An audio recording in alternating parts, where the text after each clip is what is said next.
வணக்கம் நண்பர்களே. இன்றைய நாள் என்ன பார்க்க போகிறோம்னு சொன்னால், மல்லியில் ஒரு வகை தான் காட்டு மல்லின்னு சொல்லுவாங்க. இதுக்கு முதல் நீங்கள் இந்த மலரை பார்த்த ஞாபகம் இருக்குமா உங்களுக்கு? இதுக்கு முதல் பார்த்துருப்பீங்க, ஆனால் இதுதான் இதோட பேருன்னு சொல்லி உங்களுக்கு தெரிஞ்சிருக்காது. நான் இந்த மரத்தில் முதல் முறையாக பழம் காய் வந்ததை பார்த்தது. அப்போ இதை உங்களோட பகிரலாமேன்னு சொல்லி தான் இந்த அப்டேட். நீங்கள் இதுக்கு முதல் இந்த மலரையோ சரி, இது சம்மந்தமாக எந்த அப்டேட் என்றாலும் கிடைச்சிருக்குமான்றதை கட்டாயம் எனக்கு சொல்லிட்டு போங்க, சரியா? இந்த பழம் சாப்பிட்றதுக்கு உகந்ததில்லை. இதில் மனத்தை பார்த்த மட்டும் இது ஒரு கசப்பு தன்மையாக இருக்குமன்றது தான் என்னோட தோட்டம் இருக்குது. இதை உங்கள்கிட்ட மரத்தில் இருக்கும்போதே அப்படியே திறந்து பார்த்தேன். கடைசியில் இது கையில் வந்துட்டு அப்போ அதையும் சேர்த்து உங்களுக்கு ஒரு அப்டேட்டாக தந்து கொள்ளலாம்னு தான் இதை போட்டிருக்கேன், சரியா? இதுக்கு காட்டுமல்லி என்ற பேர் மட்டும் இல்லாமல் மதுகாமினி, ஆக்டீரியா, ஒவ்வொரு இடத்துக்கும் ஒவ்வொரு டிஃப்ரெண்டான பேர் வரது வளமை தானே, அதுபோல் இதுக்கும் டிஃப்ரெண்டான பேர்களும் இருக்குது. இது செடி போல வளரக்கூடிய மரமாக தான் இருக்கக்கூடிய மாதிரி இருக்கும்.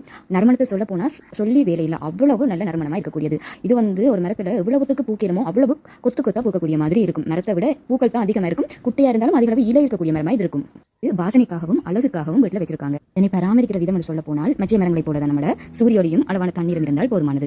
தவிர உங்களுக்கு இந்த மரம் சம்பந்தமான வேறு தகவல் தெரிஞ்சால் கட்டாயம் கமெண்ட் பண்ணிட்டு போங்க. மீண்டும் ஒரு வீடியோவில் சந்திக்கின்றேன்.